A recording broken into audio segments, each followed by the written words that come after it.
अस्सलाम वालेकुम एवरीवन, मैं हूं मोहम्मद तलहा और आप लोग देख रहे हैं तलाश फेस अकेडमी। आज chapter number 6 gravitation first year physics का एक बहुत ही इंपॉर्टेंट टॉपिक कवर करेंगे और वो टॉपिक रिलेटेड है हमारे पिछले वाले टॉपिक से, यानी कि वेटलेसनेस से। और आज का जो टॉपिक है वो है आर्टिफिशियल ग्रेविटी का टॉपिक। ठीक है, आर्टिफिशियल ग्रेविटी का टॉपिक में हम लोग क्या क्या डील करने वाले हैं, क्या क्या डिस्कस करने वाले हैं कि आर्टिफिशियल ग्रेविटी क्या है, उसकी ज़रूरत क्यों पेश आती है और फिर किस तरीके से आर्टिफिशियल ग्रेविटी को प्रोड्यूस किया जाता है।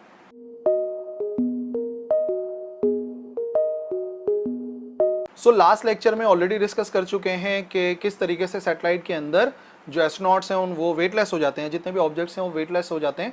तो अब देखो एस्ट्रोनॉट्स जा रहे हैं स्पेस में, तो नॉर्मल वर्किंग के लिए बहुत ज़रूरी है उनका कि वहाँ पे वो अपना वेट उतना ही महसूस करें जितना कि अर्थ पे करेंगे। क्योंकि अगर वो वहाँ पर डिफ़िकल्टी फेस करेंगे, फॉर एग्जांपल वो डिफ़िकल्टी फेस करेंगे पानी पीने के, मतलब अब एक सिंपल सी बात है कि पानी पीना, तो पानी पीने में डिफ़िकल्टी महसूस हो रही है, ठीक है, सो नहीं सकते, सिंपल वर्किंग नहीं कर सकते, तो ऐसी सूरत में काम करना बहुत डिफ़िकल्ट हो जाएगा। तो फिर क्या करें भाई, किस तरीके से काम चलाएं? तो देखो वहाँ पे एक काम किया जाता है, आर्टिफिशियल ग्रेविटी को प्रोड्यूस किया जाता है। और आर्टिफिशियल ग्रेविटी को प्रोड्यूस कराने के लिए एक बहुत ही बेसिक प्रिंसिपल है फिजिक्स का जिसको इस्तेमाल करते हैं, और वो टॉपिक है सेंट्रीफ्यूगल फोर्स का। ठीक है ना, सेंट्रीफ्यूगल फोर्स यानी कि जब भी कोई बॉडी रिवॉल्व करती है अराउंड पॉइंट और अ सेंटर, यानी कि यूनिफॉर्म सर्कुलर मोशन करती है, तो एक फोर्स अप्लाई होती है away from the centre of circle, जिसे क्या कहते हैं, सेंट्रीफ्यूगल फोर्स। और यही वो फोर्स है जिसका प्रिंसिपल हम अप्लाई करते हैं आर्टिफिशियल ग्रेविटी को प्रोड्यूस करने में। तो देखो सेंट्रीफ्यूगल फोर्स का कॉन्सेप्ट जो है वो ये है कि अगर कोई बॉडी रिवॉल्व कर रही होती है एक सर्कुलर पाथ में, यानी और यूनिफॉर्म सर्कुलर मोशन कर रही होती है, तो यहाँ पर ये आ गया इसका सेंटर ऑफ रोटेशन। तो एक फोर्स होती है जो कि इसको सर्कुलर पाथ में मूव करवाती है और उसे कहते हैं सेंट्रीपिटल फोर्स, ठीक है, टुवर्ड्स द सेंटर। तो as we know that according to the third law of Newton के हर एक्शन का एक रिएक्शन होता है। तो अगर ये जो सेंट्रीपिटल फोर्स है ये एक्शन है, तो यकीनन इसका रिएक्शन भी होगा, और ये वो बॉल जो कि फॉर एग्जांपल यहाँ पे फिगर में घूमती नज़र आ रही है वो अप्लाई करेगी, और उसकी डायरेक्शन होगी away from the centre of circle. और उस फोर्स का नाम क्या होता है, सेंट्रीफ्यूगल फोर्स। यानी कोई बॉडी अगर यूनिफॉर्म सर्कुलर मोशन कर रही है तो एक फोर्स होती है जो सेंटर की तरफ खींचती है, उसे कहते हैं सेंट्रीपिटल फोर्स, और उसके अगेंस्ट जो फोर्स होती है वो कहलाती है सेंट्रीफ्यूगल फोर्स, जो कि अभी फ़िलहाल नज़र आ रही है इस डायरेक्शन के अंदर। ठीक है, और देख लो, कंसिडरेशन कर लेते हैं। अगर कोई बॉडी रिवॉल्व करते करते इस पॉइंट पर आएगी तो सेंट्रीफ्यूगल फोर्स उसे इस तरफ करने की कोशिश करेगी, यानी कि लेफ्ट साइड पर।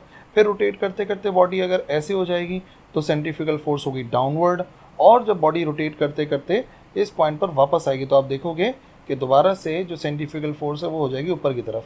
ठीक है, तो इस तरफ थी तो फोर्स अप्लाई हो रही थी इस तरफ, ठीक है, जब बॉडी इस तरफ आई तो फोर्स अप्लाई हो रही है इस तरफ, और जब बॉडी डाउनवर्ड आई तो वही फोर्स यानी कि सेंट्रीफ्यूगल फोर्स उसे डाउनवर्ड ले जाने की कोशिश कर रही है।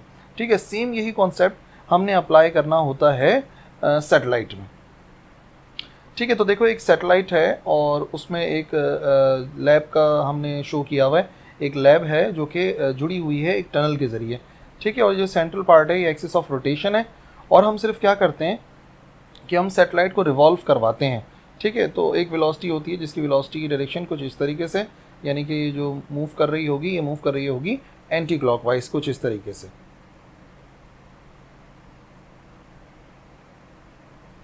तो आप थ्रू आउट मोशन देखो कि अभी इस वक्त जो सेंट्रीफ्यूगल फोर्स अप्लाई हो रही होगी वो इस पोर्शन पे अप्लाई हो रही होगी इस तरफ, और इस वाले पार्ट पर अप्लाई हो रही होगी इस तरफ। यानी कि आप देखो तो इन एस्ट्रोनॉट्स पर या जो भी वहाँ पे ऑब्जेक्ट्स हैं उन सब के ऊपर एक फोर्स अप्लाई हो रही है बॉटम ऑफ दैट कंपार्टमेंट। ठीक है, और जब रिवॉल्व करते करते ऐसे हो जाएगा तो आप देखोगे इनके ऊपर जो फोर्स अप्लाई हो रही है वो ऊपर की तरफ है, इस तरफ जो सेंट्रीफ्यूगल फोर्स है वो इस तरफ आ जाएगी। यानी अभी भी देखो तो इन दोनों कंपार्टमेंट्स के लोगों को जो फोर्स खींच रही है वो खींच रही है उनके पैरों की तरफ, यानी कि नीचे की तरफ, डाउनवर्ड। ठीक है, जब ऐसे हो जाएगा रिवॉल्व करते करते अब भी डाउनवर्ड खींच रही है। ठीक है, देखने पर हमें नज़र आ रही है कि सेंट्रीफ्यूगल फोर्स हमारे लिहाज से लेफ्ट और राइट है, बट जो लोग यहाँ पर मौजूद हैं, जो एस्ट्रोनॉट्स हैं, उनको महसूस हो रहा है कि एक फोर्स है जो कि उन्हें नीचे की तरफ खींच रही है।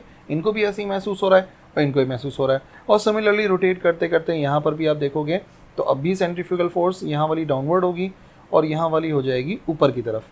तो हमेशा इनके ऊपर एक फोर्स अप्लाई हो रही है और वो है ज़मीन की तरफ। तो क्योंकि इनके ऊपर एक फोर्स अप्लाई हो रही है लगातार ज़मीन की तरफ, तो इसी फोर्स को हम कहते हैं वेट। यानी कि ये जो एस्ट्रोनॉट्स हैं, अगर हमें ख़ास स्पीड के साथ इस सैटेलाइट को घुमाएं तो इनके पैरों की तरफ एक फ़ोर्स अप्लाई हो रही होगी स्पेसिफिक, और वो फोर्स बराबर होगी उनके वेट के, जितना कि वो फील किया करते थे ज़मीन के ऊपर। इसी वजह से जो भी लोग होंगे इस सैटेलाइट के इन कंपार्टमेंट्स के अंदर, उनको अपना वज़न उतना ही महसूस होगा जितना कि ज़मीन पर महसूस होता है। और इसी को हम कहते हैं कि हमने यहाँ पर क्रिएट कर दी है आर्टिफिशियल ग्रेविटी। ठीक है, तो देखो कंसिडर कर लेते हैं स्पेसक्राफ्ट जो ही मैंने अभी आपको दिखाया था, उसकी लेबॉर्ट्री है जिसके हमने लेंथ ले ली है एल के बराबर, एल मीटर लॉन्ग है, और कंसिस्ट कर रही है 2 चैम्बर्स पर, और वो जो दोनों चैम्बर्स मैंने आपको दिखाए थे वो कनेक्ट हुए हुए हैं एक टनल के थ्रू। अच्छा, ये देख लेते हैं कि कितनी मरतबा, क्योंकि मैं आपको बता रहा हूँ कि एक स्पेसिफिक फ्रीक्वेंसी के साथ घुमाएंगे तब जाके लोगों को अपना, यानी कि एस्ट्रोनॉट्स को अपना वज़न उतना ही महसूस होगा जितना कि ज़मीन में महसूस होता है, यानी कि हम उनको आर्टिफिशियल ग्रेविटी प्रोड्यूस करवाएंगे। तो ये देख लेते हैं कितनी मरतबा 1 सेकंड के अंदर हमें रोटेट करवाना चाहिए उस स्पेस क्राफ्ट को। So let T be the time for 1 revolution, यानी कि टाइम पीरियड कर लेते हैं इसका कैपिटल टी के बराबर, और एफ को शो कर देंगे be the frequency of rotation. और दोनों का कॉन्सेप्ट होना चाहिए। टाइम पीरियड का मतलब होता है time required to complete 1 revolution, और फ्रीक्वेंसी का मतलब होता है number of rotations in 1 second, ठीक है, जिसको हम फ्रीक्वेंसी कहते हैं। So when the laboratory revolves the centripetal acceleration is experience by the astronauts. ये बात हमें पता है कि सेंट्रीपिटल एक्सेलरेशन जो है वो एक्सपीरियंस करेंगे वो एस्ट्रोनॉट्स, और सेंट्रीपिटल एक्सेलरेशन का फॉर्मूला AC बराबर होता है v²/r। और यहाँ पर जो AC लिखा हुआ नज़र आ रहा है वो आपको पता है कि वो शो कर रहा है सेंट्रीपिटल एक्सेलरेशन को। AC बराबर है v²/r के। अच्छा जी, अब क्योंकि रेडियस जो है लेबॉर्ट्री का उसको हमने कैपिटल R से शो कर दिया, ठीक है, देयरफॉर हम क्या कर सकते हैं, AC बराबर आ जाएगा v²/R, और ये हो गई लेट से हमारी इक्वेशन नंबर 4। ठीक है जी, अब क्या करेंगे, हम डिटरमाइन कर लेंगे linear speed of the laboratory. तो लीनियर स्पीड का जो फॉर्मूला है वो हमें पता है, v बराबर होता है r ओमेगा के। ठीक है, चैप्टर नंबर 4 में ड्राइव किया था। r रेडियस को शो कर रहा है और ओमेगा शो कर रहा है एंगुलर वेलोसिटी को। तो वहाँ पर पिछले वाले फॉर्मूले के अंदर यहाँ पर आप देखो जो v की वैल्यू थी यहाँ पर हम पुट कर देंगे r ओमेगा, तो ये हो जाएगा r ओमेगा का होल स्क्वायर। ये स्क्वायर r पर भी आएगा, ओमेगा पर भी आएगा। ठीक है जी, तो हम क्या करेंगे, यहाँ पर सबसे पहले चलो ओमेगा की वैल्यू पुट कर देते हैं। तो अभी क्या है, ओमेगा बराबर होता है 2πf के। ठीक है, ये फॉर्मूला चैप्टर नंबर 8 में है, या फिर सिंपल सी बात है मैं आपको समझा सकता हूँ।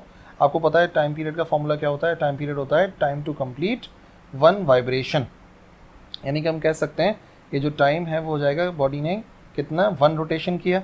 1 रोटेशन का मतलब कितने पाई रेडियन हो जाता है 2 पाई रेडियन।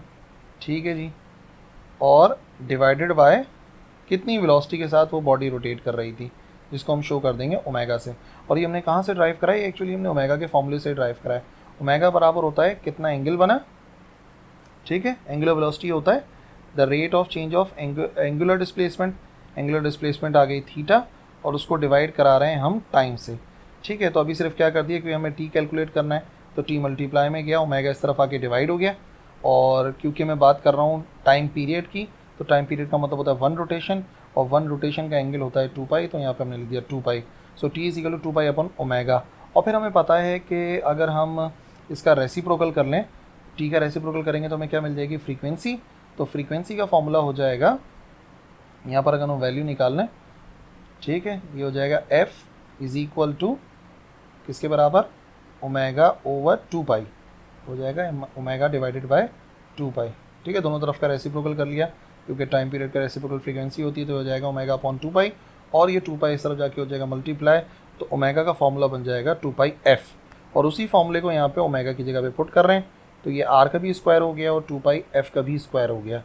एक r से एक r को यहाँ पे हमने किया कैंसिल, तो ये हो जाएगा AC is equal to 4 pi square f square और r। यहाँ से वैल्यू अलग कर लेते हैं फ्रीक्वेंसी की, तो f का स्क्वायर बराबर आ जाएगा 4 पाई स्क्वायर भी जाके डिवाइड हो जाएगा, r भी जाके डिवाइड हो जाएगा, तो AC divide by 4 pi square r। क्योंकि फ्रीक्वेंसी का फॉर्मूला है तो taking square roots on both sides, दोनों तरफ स्क्वायर रूट लिया, तो यहाँ पे स्क्वायर से रूट कैंसिल, और यहाँ पे अंडर रूट पूरी value AC divide by 4 pi square over 4 pi square r, और 4 का रूट ये आ गया 2 यहाँ पर, और पाई स्क्वायर का रूट बराबर आ गया पाई के, तो उसको हमने रूट के बाहर लिख दिया। तो फ्रीक्वेंसी का फॉर्मूला आ गया 1/2 pi under root AC upon r। ठीक है, तो फॉर्मूला आ गया और एक्सप्रेशन आ गई यानी कि फ्रीक्वेंसी के लिए, लेकिन देख लेते हैं कितनी स्पीड के साथ रोटेट करना पड़ेगा। एक एग्जांपल के तौर पर कंसिडर कर लेते हैं कि एक 20 मीटर लंबी एक सैटेलाइट है, ठीक है, उसकी लेंथ 20 मीटर है, तो जो रेडियस होगा वो बराबर हो जाएगा 10 मीटर के, और हम एक्सेलरेशन प्रोड्यूस करना चाह रहे हैं जी के बराबर, यानी कि 9.8 मीटर पर सेकेंड स्क्वायर के बराबर। तो वैल्यूज़ अगर पुट करते हैं यहाँ पे फ्रीक्वेंसी के फॉर्मूले में 1/2, पाई की जगह 3.14, और AC हमें जी यानी कि 9.8 के बराबर प्रोड्यूस कराना है, और रेडियस की जगह पर आ गया 10, तो 9.8 डिवाइड बाई 10 और इसका रूट लिया, तो फाइनल आंसर आ जाएगा 0.158 रेवोल्यूशंस पर सेकेंड। यानी कि अगर इतने रेवोल्यूशन दिए जाएँ सेटेलाइट को 1 सेकेंड के अंदर, तो एस्ट्रोनॉट्स यानी कि ग्रेविटी उतनी ही प्रोड्यूस होगी जितनी कि अर्थ पर होती है, और एस्ट्रोनॉट्स अपना वज़न उतना ही महसूस करेंगे जितना कि ज़मीन पर करते हैं। बट 0.158 थोड़ी समझ में आने वाली बात नहीं है, तो एक काम करते हैं, इसको मैं मल्टीप्लाई करा देता हूँ 60 से, ताकि मिनट्स के अंदर फिर भी हम ज़्यादा बेहतर तरीके से इस बात को समझ सकते हैं। तो मल्टीप्लाई बाय 60 कराने पर आंसर आएगा 9.5 रेवोल्यूशन पर मिनट। ठीक, ये फिर भी लॉजिकल बात नज़र आ रही है कि अगर हम उस सेटेलाइट को तकरीबन 9.5 चक्कर दें 1 मिनट के अंदर, तो फिर उस सेटेलाइट के अंदर आर्टिफिशियल ग्रेविटी उतनी ही प्रोड्यूस हो जाएगी जितना कि ज़मीन पर है। ठीक है जी, तो वही बात यहाँ पर भी है, 20 मीटर लेंथ, सो रोटेट करना चाहिए 9.5 रेवोल्यूशन पर मिनट। सो आई होप आपको समझ में आ गया होगा किस तरीके से ओवरकम किया जाता है वेटलेसनेस को सैटेलाइट में, और किस तरीके से आर्टिफिशियल ग्रेविटी प्रोड्यूस की जाती है। और फिर भी कोई कन्फ्यूजन है तो लिखो कमेंट सेक्शन में, इंशाल्लाह रिप्लाई करूँगा। और इस लेक्चर के लिए इतना ही, अगले लेक्चर मिलेंगे। अल्लाह हाफ़िज़।